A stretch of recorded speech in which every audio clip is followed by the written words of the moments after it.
கிறிஸ்துக்கள் அன்பான தேவனுடைய பிள்ளைகளே, ஆண்டவரும் உலக இரட்சகருமான இயேசு கிறிஸ்து வினையேற்ற நாமத்தினாலே உங்கள் எல்லாரையும் வாழ்த்தி ஆசீர்வதிக்கிறேன். இந்த பிப்ரவரி மாதம் 21 மங்கள வார்த்தை நிகழ்ச்சி மூலமாக உங்களை நேரடியாக உங்கள் வீடுகளில் பார்க்கிறது எனக்கு ரொம்ப சந்தோஷம். கர்த்தர் உங்களை ஆசீர்வதிப்பாராக.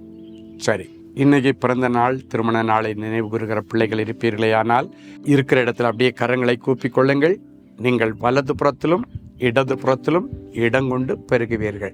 ஏசாயா 54:3 கர்த்தர் இன்றைக்கு உங்களுக்கு பரிசாக கொடுத்து இந்த வருஷம் முழுவதும் இதை உங்களுக்கு செயல்படுத்தி தருவாராக. சரி, இன்னைக்கு நமக்கு என்ன மங்கள வார்த்தை ஆண்டவர் வச்சிருக்கிறாரு, எடுத்து வாசிக்கலாமா? சங்கீதம் 18:33 இப்படியாய் சொல்லுகிறது: அவர் என் கால்களை மான்களுடைய கால்களைப் போல மாற்றி என்னை உயர்ந்த ஸ்தலங்களில் நிலை நிறுத்துவார். ஒரு அழகான மங்கள வார்த்தை.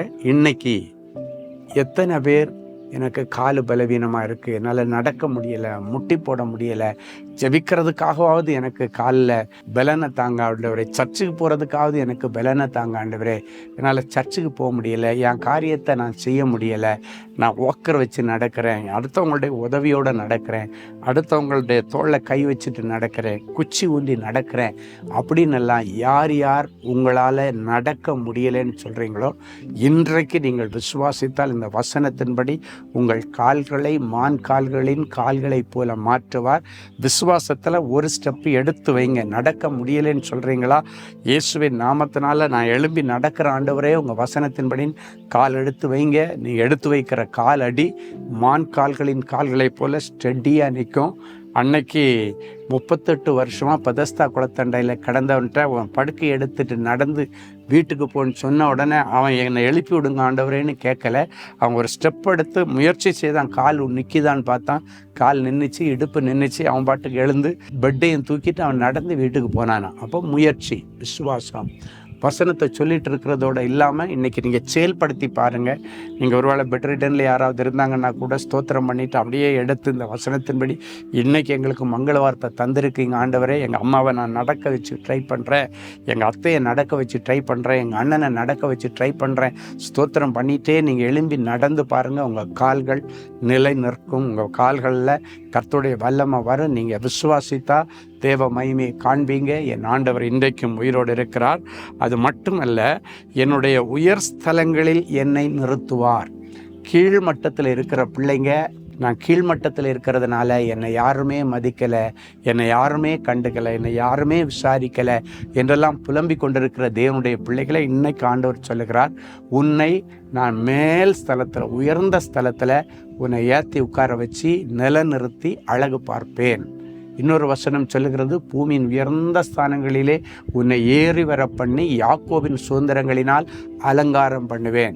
வேலை செய்கிற இடத்துல அடுத்த பொசிஷனுக்கு போக முடியலை, பல வருஷமாக அதே சம்பளம் அதே பொசிஷனில் இருக்கிறேன், முன்னேற்றம் இல்லை அப்படின்னு சொல்லிட்டு இருக்கிறீங்களா? எனக்கு பிறகு வந்தவங்க எல்லாம் நல்ல சம்பளம் வாங்குறாங்கன்னு சொல்லிட்டு இருக்கிறீங்களா? இன்றைக்கி இந்த வசனத்தை பிடிச்சி ஜெபம் பண்ணுங்க. கட்டாயம் ஆண்டவர் ஒரு அற்புதத்தை செய்து உங்களை உயர்ந்த ஸ்தானத்தில் வைப்பார். சரியா? சரி, ஒரு நல்ல சாட்சியை கேட்கலாமே. சகோதரி காவேரி, விருதுநகர். பானு ரேகா என்ற சகோதரிக்கு 50 வயது ஆகிறது. நடக்க முடியாத அளவில் 2 கால்களிலும் வலி அதிகமாக இருந்ததால் மருத்துவமனைக்கு சென்றார்கள். மருத்துவர் பரிசோதனை செய்து பார்த்துவிட்டு எலும்புகள் தேய்ந்திருப்பதால் 2 கால்களிலும் ஆப்ரேஷன் செய்ய வேண்டும் என்று சொல்லிவிட்டார்.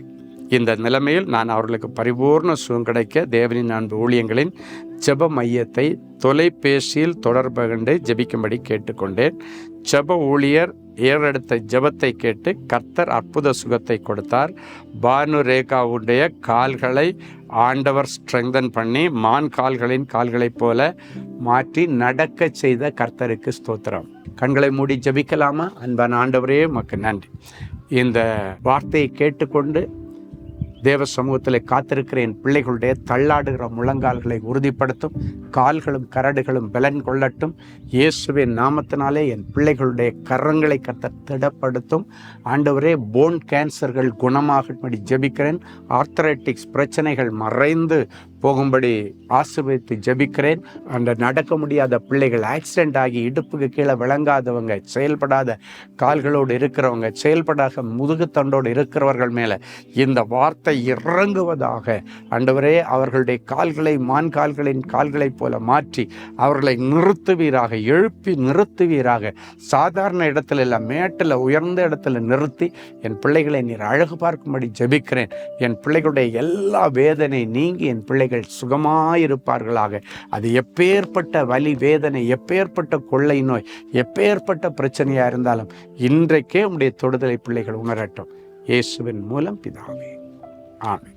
அன்பு தேவனுடைய பிள்ளைகளே, இந்நிகழ்ச்சியின் மூலம் நீங்கள் பெற்றுக்கொண்ட ஆசீர்வாதங்களையும் உங்கள் ஜெப விண்ணப்பங்களையும் அனுப்ப வேண்டிய முகவரி: தேவனின் அன்பு ஊழியங்கள், Vinayak avenue, OMR road, Okkiyam, Thoraipakkam, Chennai 600097. மேலும் 24 மணி நேர ஜெப உதவிக்கு 044-547-999 மற்றும் 9941150999 என்ற எண்களுக்கு தொடர்பு கொள்ளுங்கள்.